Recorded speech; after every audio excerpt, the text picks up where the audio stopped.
সাবধান হয়ে যান। হাসিনাকে যেভাবে করে পতন করেছি তার চেয়ে ভয়াবহ লেভেলে আপনাদের পতন হবে বলে রাখলাম। আমরা কোনো ডিপ স্টেট এবং কোন কায়েমবাদী স্বার্থের মধ্য দিয়ে বাংলাদেশে কেউ ক্ষমতায় যাবে এটাই প্রজন্ম সহ্য করবে না।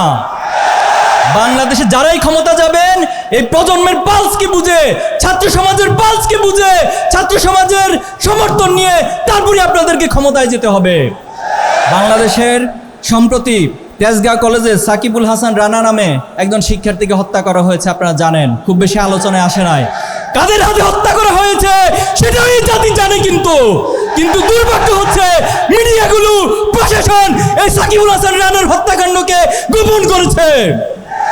এই রক্তের সাথে বেইমানি করবেন না, এটা শুধু পরকালে শাস্তি পাবেন না, এ দুনিয়াতেও আপনাদেরকে শাস্তি পাইতে হবে। শহীদ শরীফ ওসমান বিন হাদিকে নির্মমভাবে হত্যা করা হয়েছে এবং হত্যা করার পর আমরা জেনেছি ওনাকে গুলি করা হয়েছে 2টায়, অথচ বাংলাদেশের যে সীমান্তগুলো রয়েছে সেখানে নিউজ গিয়েছে সন্ধ্যা 7টার পর যে আপনারা পাড়ি বসান, চেকপোস্ট বসান। তারা কিভাবে করে বাংলাদেশের বর্ডার পার হয়? তাহলে বাংলাদেশের বর্ডার পার হয়ে যে রাষ্ট্রে যাচ্ছে তাদেরকে কারা আশ্রয় দিচ্ছে? আজকে এই প্রশ্নগুলোর উত্তর অবশ্যই এই জাতিকে, এই প্রজন্মকে খুঁজে বের করতে হবে। শহীদদের সাথে যদি কোনো গাদ্দারি হয়, আমরা বলছি আমরা এক একজন আবু সাইদ হয়ে যাব, আমরা এক একজন হাদি হয়ে যাব, কিন্তু এরপর শহীদদের স্বপ্নকে আমরা ধূলিসাৎ হতে দিব না। আমাদেরকে মৃত্যু নিয়ে, আমাদেরকে গুলি করা নিয়ে কেউ ভয় দেখাবেন না। আমরা পৃথিবীতে পা রেখেছি শাহাদাতের তামান্না নিয়ে। এই পৃথিবীতে ইনসাফ কায়েম হয়েছে শাহাদাতের উপর দিয়ে, রক্তের উপর দিয়ে। আগামী দিনে বাংলাদেশেও শাহাদাতের উপর দিয়ে ইনসাফ কায়েম হবে। শহীদের রক্তে মোড়ানো কাফেলা, আমাদের আবেগ ভালোবাসার নাম, হাজার হাজার মজলুমের হৃদয়ের অভিব্যক্তিতে যে নাম, বাংলাদেশ ইসলামী ছাত্র শিবির কেন্দ্রীয় সদস্য সম্মেলন 2025-এর প্রথম অধিবেশনের একেবারে শেষ প্রান্তে আমরা এসে পৌঁছেছি। আমাদের মাঝে উপস্থিত আছেন মোহতারাম আমিরে জামাত, আজকের প্রোগ্রামের সম্মানিত প্রধান অতিথি জনাব ডক্টর শফিকুর রহমান, সম্মানিত অতিথিবৃন্দ, আমার প্রাণপ্রিয় সদস্য ভাইয়েরা। আমরা 2025 সালের একেবারে শেষ প্রান্তে এসে পৌঁছেছি। 2025 সাল আমাদের জন্য ছিল নেয়ামতে পূর্ণ একটি বছর। 2025 সাল ছিল আমাদের জন্য চ্যালেঞ্জিং একটা বছর। 2025 সাল ছিল আমাদের জন্য নতুন নতুন অভিজ্ঞতার সম্মুখীন হওয়ার বছর। আল্লাহ তাআলার একান্ত মেহেরবানিতে আমরা এই বছরটি অতিবাহিত করেছি। আল্লাহ তাআলা আমাদেরকে এই বছরে যতটুকু অর্জন করার সুযোগ দিয়েছেন তার জন্য আমরা আল্লাহর কাছে তাসবিহ করি, হামদ করি, এবং আল্লাহর কাছে আমাদের নিজের অজান্তে যে ভুলগুলো হয়ে যায় সেটার জন্য আল্লাহর কাছে আমরা ক্ষমা প্রার্থনা করি। সংগ্রামী উপস্থিতি, ইসলামী ছাত্র শিবির 2025 সালের অর্জনের কথা যখন আসে তখন আমার মনে পড়ে শহীদ আব্দুল মালেক ভাইয়ের কথা। শহীদ আব্দুল মালেক ভাইয়ের রক্তরঞ্জিত ক্যাম্পাস থেকে ইসলামী ছাত্র শিবির যাত্রা শুরু করেছিল এবং সেই যাত্রা থেকে হাঁটি হাঁটি পা করে আজকের এই দিন পর্যন্ত ইসলামী ছাত্র শিবির এসে পৌঁছেছে। আমাদের জন্য এই রাস্তাগুলো স্বাভাবিক পুষ্প বিছানো কোনো রাস্তা ছিল না, এই রাস্তাটা অনেক কণ্ঠকাকীর্ণ ছিল। আজকে যখনই 2025 সালের কোনো অর্জনের প্রসঙ্গ আসে তখন আমার শহীদ মীর কাশেম আলী ভাইয়ের কথা মনে পড়ে। শহীদ মীর কাশেম আলী ভাইয়েরা যে স্বপ্নগুলো দেখেছেন, যে স্বপ্নগুলো প্রজন্মকে দেখিয়েছেন, তিনি সবসময় একটি কথা বলতেন যে আমরা যে স্বপ্ন নিয়ে কাফেলার যাত্রা শুরু করেছি সেই স্বপ্নগুলো আমি আমার সন্তানের কাছে তুলে দিব। আমরা দিন বিজয়ের যে স্বপ্ন দেখেছি, আমরা বাংলাদেশে ইনসাফ প্রতিষ্ঠার যে স্বপ্ন দেখেছি, সেই স্বপ্নগুলো আমি আমার সন্তানের কাছে তুলে দেব, সে তার সন্তানের কাছে তুলে দিবে। এভাবে করে প্রজন্ম থেকে প্রজন্ম একটি পর্যায়ে সেই স্বপ্নগুলো বাস্তবে পরিণত হবে এবং সেই স্বপ্নগুলো দিন বিজয়ের অন্যতম ভূমিকা হিসেবে পালন করবে। সম্মানিত উপস্থিতি, আজকে ইসলামী ছাত্র শিবির অর্জনের প্রসঙ্গ আসলে শহীদ কামারুজ্জামান ভাইয়ের কথা মনে পড়ে।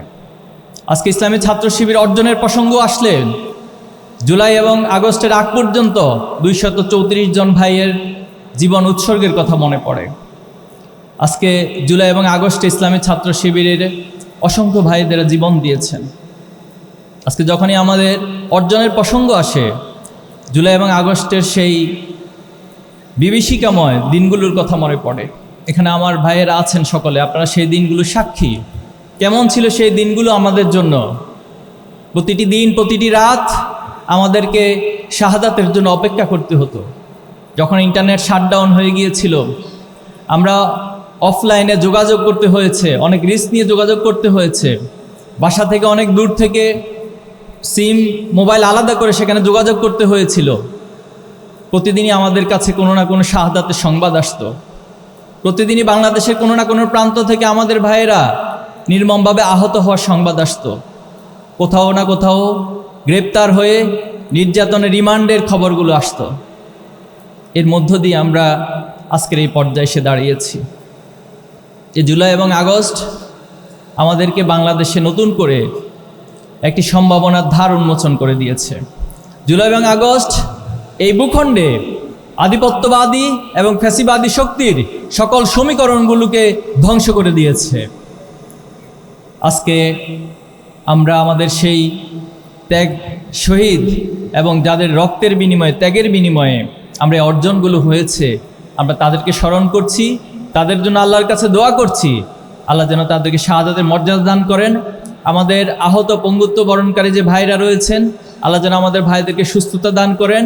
ইসলামী ছাত্র শিবিরের গুম হওয়া 7 জন ভাই রয়েছে। এই 7 জন ভাইয়ের কোনো সংবাদ আমরা পরিবারকে দিতে পারি না। পরিবারগুলো এখনও অপেক্ষায় থাকে।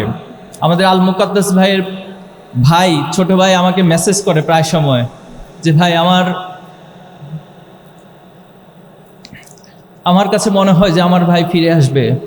আমি ওনাদের বাড়িতে গিয়েছিলাম, ওনার আম্মা একই প্রশ্ন করেছিল আমাদেরকে, আমাদের সন্তান ফিরে আসবে না? তখন আমরা নিশ্চুপ হয়ে মাটির দিকে তাকিয়ে থাকা ছাড়া আমাদের কিছুই করার থাকে না। সম্মানিত উপস্থিতি, আজকে জুলাই এবং আগস্টের যে স্বপ্ন, সে স্বপ্নগুলো বাংলাদেশের জমিনে ইনসাফ প্রতিষ্ঠার মধ্য দিয়ে বাস্তবায়িত হোক, আমরা সেটা প্রত্যাশা করি। আমরা প্রত্যাশা করি বাংলাদেশে একটি ইনসাফের সমাজ হবে, যেখানে কোনো ভেদাভেদ থাকবে না। মানুষের অধিকার নিয়ে মানুষকে কষ্ট করতে হবে না, অধিকার সকলের দোরগোড়ায় পৌঁছে যাবে। আমরা এমন একটি সমাজের স্বপ্ন দেখছি, এবং সেই সমাজের স্বপ্ন যারা দেখছি তাদেরকে নিজেদেরকে তৈরি করতে হবে। ইসলামী ছাত্র শিবির কেন প্রতিষ্ঠিত হয়েছিল? ইসলামী ছাত্র শিবির অনেক কারণ, অনেক বিষয়ে প্রতিষ্ঠিত হয়েছিল। এর মধ্যে অন্যতম কারণ ছিল কিছু বিশেষ ব্যক্তি, কিছু বিশেষ মানুষ তৈরি করা, কিছু সমাজে ক্রিম পার্সন তৈরি করা, যারা আবু বকরের উত্তরসূরি হবে, যারা ওমরের উত্তরসূরি হবে, যারা খালিদ বিন ওয়ালিদের উত্তরসূরি হবে, যারা সালাউদ্দিন আইয়ুবীর উত্তরসূরি হবে। এভাবে করে তারা পৃথিবীর নানা প্রান্তের যে সাহাবে আজমাইন ছিল এবং এই পৃথিবীতে ইনসাফ প্রতিষ্ঠার জন্য যারা ভূমিকা রেখেছিল, তাদের উত্তরসূরি হয়ে এই বাংলাদেশকেও তারা ইনসাফ প্রতিষ্ঠিত করবে। আমি আমার সদস্য ভাইদের প্রতি এই অনুরোধ রাখছি, আপনারা নিজেদেরকে এই বাংলাদেশ গড়ার জন্য এবং এই পৃথিবীতে সকল মাজলুমের পক্ষে দাঁড়ানোর জন্য, পৃথিবীকে একটি জুলুম মুক্ত পৃথিবী বানানোর জন্য, স্বপ্নের পৃথিবী বানানোর জন্য আপনারা নিজেদেরকে তৈরি করবেন, এবং আগামী দিনের চ্যালেঞ্জ মোকাবেলার জন্য আমরা আমাদের সর্বাত্মক প্রচেষ্টা অব্যাহত রাখবো ইনশাআল্লাহ। যারা আমাদের বিরোধিতা করেন, আমরা তাদের উদ্দেশ্যে বলবো, আমরা কখনো কাউকে শত্রু মনে করি না, বরং আমরা সকলের জন্য আমাদের হৃদয়ে ভালোবাসা অনুভব করি। আমরা জানি যারা আমাদের শত্রুতা করে তারা না বুঝে সেটা করে, তারা হয়তো দুনিয়ার কোনো স্বার্থের কারণে সেটা করে। আমরা তাদের প্রতি বিনীত অনুরোধ করব, আপনারা আপনাদের বিবেক দিয়ে ইসলামী ছাত্র শিবিরকে বিবেচনা করবেন, এবং আমরা তাদের জন্য দোয়া করব, আল্লাহ যেন তাদেরকে বুঝার তৌফিক দান করে। আমি আমার সদস্য ভাইয়েরা সহ সকল জনশক্তিদের উদ্দেশ্যে বলবো, কখনো কারোর প্রতি কেউ যদি আমাদের প্রতি বিদ্বেষ পোষণ করে, আমরা তাদের প্রতি বিদ্বেষ পোষণ করব না, বরং আমরা আমাদের উদার হৃদয় দিয়ে, আমাদের চারিত্রিক মাধুর্যতা দিয়ে আমরা তাদের হৃদয়গুলোকে জয় করে নেওয়ার যে মিশন, সে মিশন আমরা অব্যাহত রাখবো ইনশাআল্লাহ। আমরা বিশ্বাস করি যে অমায়িক আচরণ দিয়ে পৃথিবীর সব কিছুকে জয় করা যায়, এবং আমরা কারো জন্য কখনো আমাদের দাওয়াতি কার্যক্রমকে ব্লক করে দিব না, বরং সবার জন্য আমাদের মেসেজগুলো, আমাদের কথাগুলো যেন দাওয়াতি উপকরণ হয়, দাওয়াতি মাধ্যম হয়, আমরা সেভাবে করে সবার সাথে কথা বলার চেষ্টা করব। নিঃসন্দেহে আপনারা জানেন যে খালিদ বিন ওয়ালিদ রাদিয়াল্লাহু তাআলা আনহু তিনি উহুদ যুদ্ধে মুসলমানদের বিপর্যয়ের অন্যতম নায়ক ছিলেন। কিন্তু সেই খালিদ বিন ওয়ালিদ রাদিয়াল্লাহু তাআলা আনহু একটা পর্যায়ে ইসলাম গ্রহণ করেছিলেন। তিনি আল্লাহ রাসূলুল্লাহ সাল্লামের পক্ষে, ইসলামের পক্ষে অনেক জিহাদের ময়দানে ভূমিকা রেখেছেন এবং বিজয় হয়েছিলেন। ওমর রাদিয়াল্লাহু তাআলা তিনি আল্লাহ রাসূলুল্লাহ সাল্লামকে হত্যা করার উদ্দেশ্যে বাড়ি থেকে বের হয়েছিলেন, কিন্তু আল্লাহ তাআলা ওমর রাদিয়াল্লাহু তাআলা আনহুর মনকে পরিবর্তন করে দিয়েছেন।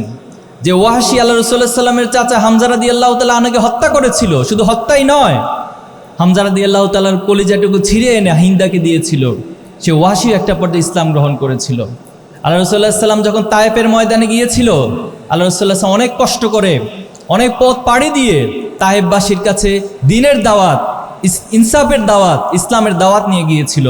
কিন্তু তায়েফবাসী পৃথিবীর সেই রহমত স্বরূপ মানুষটিকে তারা ছোট ছোট বাচ্চাদেরকে লেলিয়ে দিল। আল্লাহ রাসূলুল্লাহ সাল্লামকে রক্তাক্ত করা হলো। তখন জিবরাইল আমিন তিনি আল্লাহ রাসূলুল্লাহ সাল্লাম অনুমতি চাইলেন যে তায়েফবাসী আপনাকে এইভাবে রক্তাক্ত করেছে, আপনি শুধু আমাদেরকে অনুমতি দেন, আমরা আল্লাহ তাআলার পক্ষ থেকে এই মুহূর্তে পাহাড় দিয়ে পুরো তায়েফবাসীকে দোষিয়ে দিব।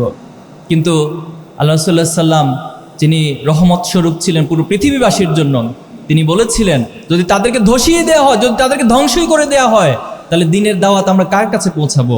আমার বিশ্বাস একদিন তায়েফবাসী অবশ্যই বুঝতে পারবে এবং তারাও ইসলামের পথে শামিল হবে ইনশাআল্লাহ। আমরা সেই আদর্শকে লালন করে এই জমিনে যারা আমাদের বিরোধিতা করছে, আমরা তাদের জন্য আমাদের হৃদয়কে উন্মুক্ত রাখবো, প্রসারিত রাখবো, তাদেরকে দ্বীনের পথে আহ্বান করব।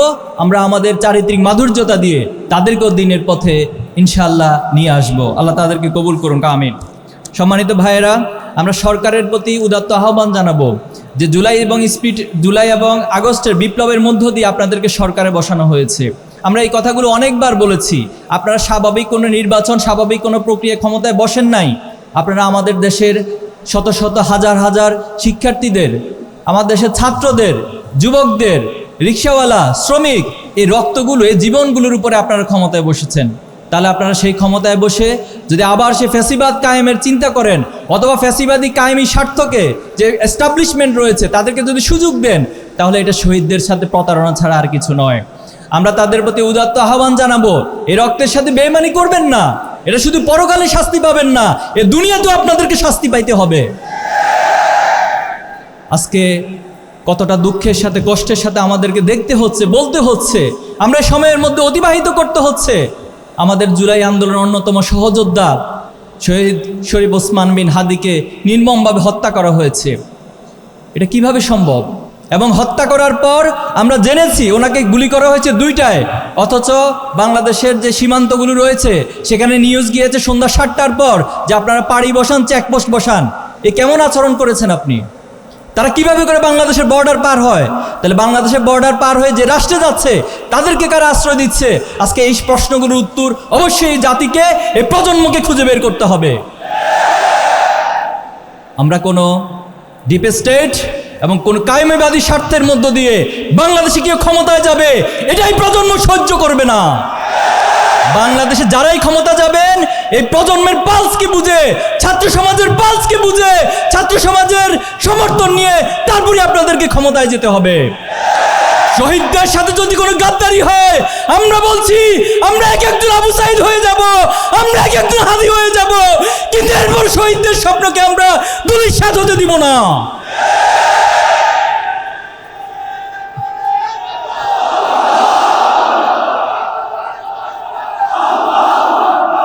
আমরা স্পষ্ট ভাষায় বলবো, অতি সত্বর শহীদ হাদি ভাইয়ের খুনিদেরকে গ্রেপ্তার করতে হবে।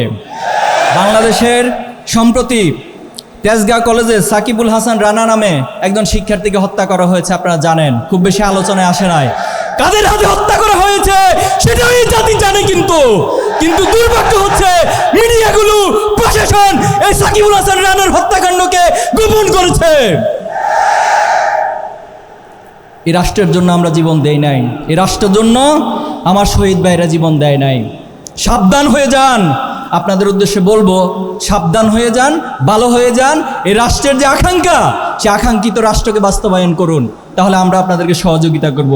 আর তার বিপরীত হলে অবশ্যই আমরা এই প্রজন্ম হাসিনাকে যেভাবে করে পতন করেছি তার চেয়ে ভয়াবহ লেভেলে আপনাদের পতন হবে বলে রাখলাম। সংগ্রামী উপস্থিতি, আমাদেরকে শাহাদাতে নিয়ে, আমাদেরকে মৃত্যু নিয়ে, আমাদেরকে গুলি করা নিয়ে কেউ ভয় দেখাবেন না। আমরা পৃথিবীতে পা রেখেছি শাহাদাতের তামান্না নিয়ে। এই পৃথিবীতে ইনসাফ কায়েম হয়েছে শাহাদাতের উপর দিয়ে, রক্তের উপর দিয়ে। আগামী দিনে বাংলাদেশেও শাহাদাতের উপর দিয়ে ইনসাফ কায়েম হবে।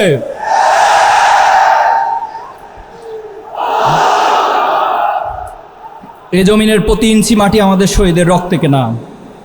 সংগ্রামী ভাইয়েরা, আজকে আমি স্লোগান দিতে চাই, আপনারা স্লোগান দিবেন আমার সাথে।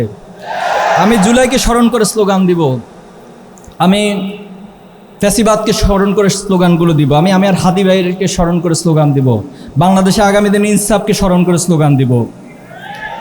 নারায়ে তাকবীর, নারায়ে তাকবীর, ইসলামী ছাত্র শিবির জিন্দাবাদ, জিন্দাবাদ। কোটা না মেধা, কোটা না মেধা, দিল্লি না ঢাকা, দিল্লি না ঢাকা, গোলামি না আজাদি, গোলামি না আজাদি। বুকের ভিতর অনেক ঝড়, বুকের ভিতর অনেক ঝড়, আপোষ না সংগ্রাম, আপোষ না সংগ্রাম। আবু সাইদ মুগ্ধ, আবু সাইদ মুগ্ধ।